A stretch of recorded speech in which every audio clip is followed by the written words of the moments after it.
Hello friends, welcome back to our channel study and success.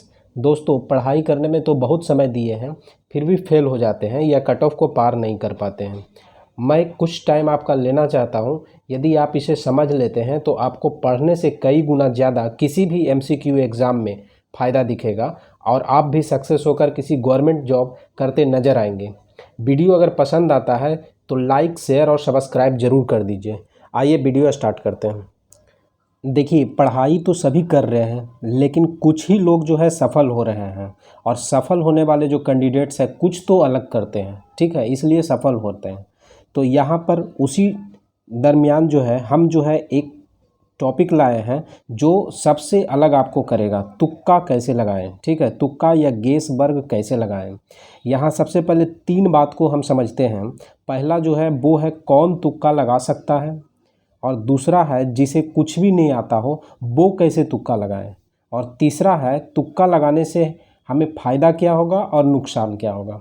Last में जो है हम आपको एक सलाह देंगे और कंक्लूजन के माध्यम से बताएंगे कि तुक्का लगाना कितना सही है या कितना गलत है, ठीक है, और आपको कितना अटेम्प्ट करना चाहिए किसी भी एग्ज़ाम में सफल होने के लिए।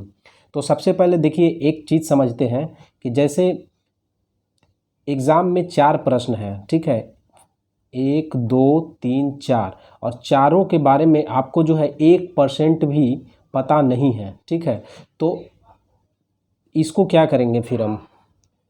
तो एक सिंपल लॉजिक है कि ये 4 प्रश्न को यदि आप बनाते हैं तो उसमें सही होने का जो संभावना है वो उसमें से एक अगर सही होगा, कम से कम की बात किया जा रहा है कि एक अगर सही होगा तो 3 गलत हो सकते हैं।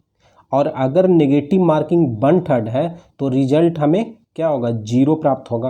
और इसी में यदि आपका 2 सही हो जाता है, बाय द वे, तो और 2 सही हो जाता है और 2 गलत हो जाता है, मतलब एक एक्स्ट्रा सही हो जाता है, तब आप देखिए फ़ायदा कितना होगा। यानी 2 सही के लिए 2 मार्क्स मिलेंगे और गलत के लिए क्या होगा, 0.66 आपका माइनस होगा।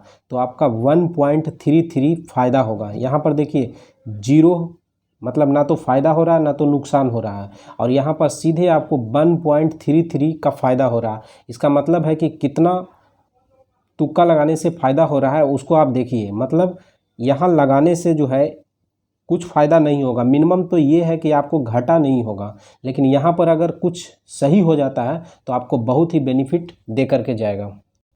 तो अभी तक जो बात है उसमें क्या है कि तुक्का अगर लगाते हैं तो आपको बेनिफिट होगा, ठीक है। अब देखिए, 3 तरह के कैंडिडेट आपको देखने को मिलेंगे।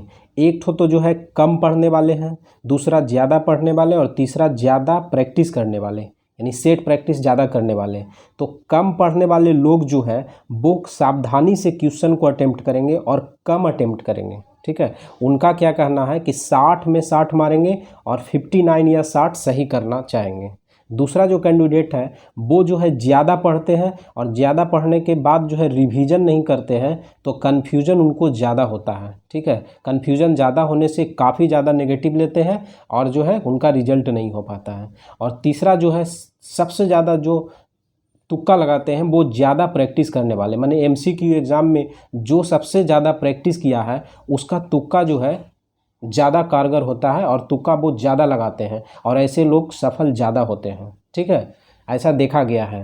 अब आगे बढ़ते हैं इस चरण में।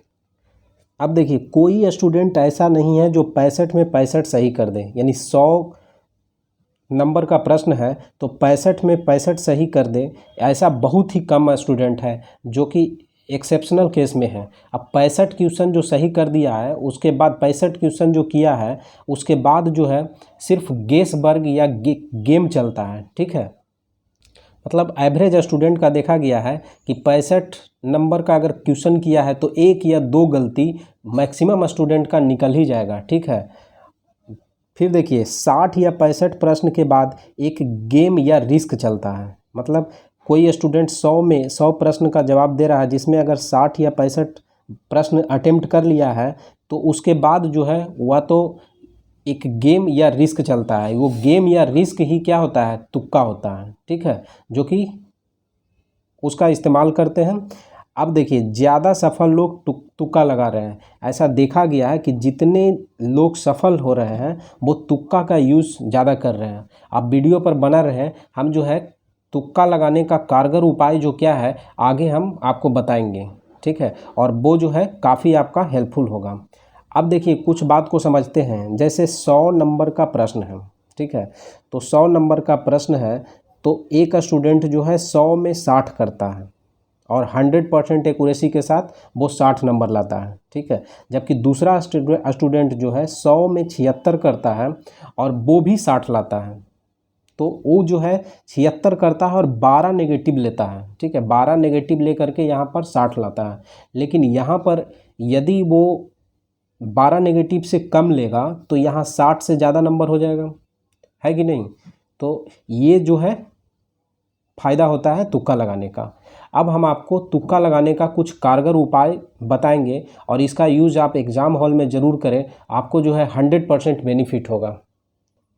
देखिए पहला ट्रिक क्या है कि 4 ऑप्शन, मतलब 100 नंबर का अगर क्वेश्चन है तो ए ऑप्शन, बी ऑप्शन, सी और डी, एग्ज़ामिनर जो है 4 ऑप्शन का एक लिमिट रखता है कि जैसे पहला 25 क्वेश्चन का ऑप्शन यदि ऑप्शन ए है तो अगला 25 क्वेश्चन का ऑप्शन बी होगा, उसमें से 25% क्वेश्चन का आंसर सी होगा और 25% क्वेश्चन का आंसर डी होगा।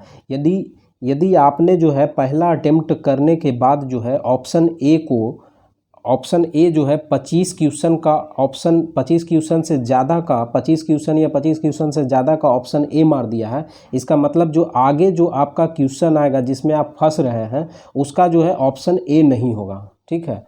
तो इस ट्रिक को आप समझिए कि 25% ही कोई ऑप्शन उसमें होगा, एक लिमिट है, वही एग्जामिनर सेट करता है। तो इस ट्रिक को आप फॉलो कर सकते हैं। दूसरा जो ट्रिक है वो है ऑप्शन में किसी प्रश्न का ऑप्शन यदि ऑल ऑफ दीज यानी इनमें से सभी रहे, ठीक है, तो उस प्रश्न का आंसर इनमें से सभी मारे, आपका ये सही होने का चांसेस ज़्यादा रहेगा।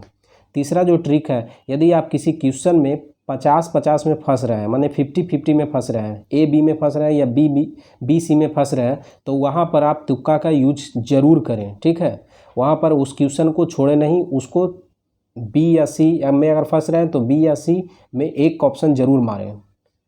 देखिए चौथा ट्रिक है, आसान प्रश्न में ऑप्शन ए कभी नहीं होगा। जिस प्रश्न आपको आसान लग रहा है और उसका उत्तर ए कभी नहीं मारें, थोड़ा सा उसमें दिमाग लगाएं, क्योंकि एग्जामिनर जो है फंसाने के लिए ऑप्शन ए आएगा, ए ज़रूर देगा और आपको लगेगा कि वही हो रहा है, लेकिन उसका आंसर कभी भी ए नहीं होगा, वो जो है बी सी डी में से ही कहीं रखेगा। पांचवा ट्रिक देखिए, मैथ में खासकर ज्योमेट्री में जो है 1 या 0 अगर ऑप्शन रहे, ऑप्शन में अगर 1 या 0 रहे तो वो आंसर आप ज़रूर करिए, ठीक है, वो जो है आपका सही माना जाएगा। लगभग जो है 90% से ज़्यादा चांसेस होगा वो ऑप्शन आपका सही होगा। अगला ट्रिक देखिए, अगला ट्रिक है कि बिल्कुल जो ऑप्शन में बिल्कुल अलग हो, ठीक है, वो आंसर नहीं होगा। जैसे इस ट्रिक को देखिए, यहाँ पर 87, 75, 42 और 949, ये तीनों देखिए ठीक लग रहा है, लेकिन ये जो है बिल्कुल ऑड लग रहा है, तो ये आंसर कभी नहीं होगा, ठीक है। तो इसको जो है आप एलिमिनेट कर सकते हैं। सातवां ट्रिक देखिए, ऑप्शंस को क्वेश्चन में पुट करें, ठीक है। तो अगर कोई क्वेश्चन आपको नहीं आ रहा है तो वो जो है ऑप्शन में उस मैथ का जो मतलब डिजिट है, संख्या जो है, उसको जो है क्वेश्चन में पुट कीजिए और देखिए कि उससे मिलता जुलता कुछ आंसर आ रहा है कि नहीं। अगर आ रहा है तो वहाँ से आप पुट करके गेस वर्क कर सकते हैं। देखिए आठवां ट्रिक जो है, लगातार यदि आपको 10 क्वेश्चन है, 10 क्वेश्चन में किसी क्वेश्चन के बारे में पता नहीं है, ठीक है, लगातार 10 क्वेश्चन, ये वैसे स्टूडेंट के लिए है जिनको कोई कुछ पता नहीं है, तो वो क्या करें, तो 10 क्वेश्चन अगर रेगुलर है तो उसमें ए ऑप्शन मार दें या तो बी ऑप्शन मार दें, तो उसमें जो है आपका कुछ ना कुछ ज़रूर सही होगा, ठीक है। तो ये आपका मतलब कुछ ट्रिक है, और भी कुछ ट्रिक है जो हम आपको आगे का वीडियो में बताएंगे। यहाँ पर देखिए मेरी सलाह, जो हम आपको शुरू में बताए थे कि मेरा क्या सलाह है, तो आप जो है तुक्का का यूज़, मतलब यदि आप किसी एग्ज़ाम में सफल होना चाहते हैं तो लगभग 80 से 90 100 क्वेश्चन का अगर सवाल है तो 80 से 90 आप ज़रूर अटेम्प्ट करें, ठीक है।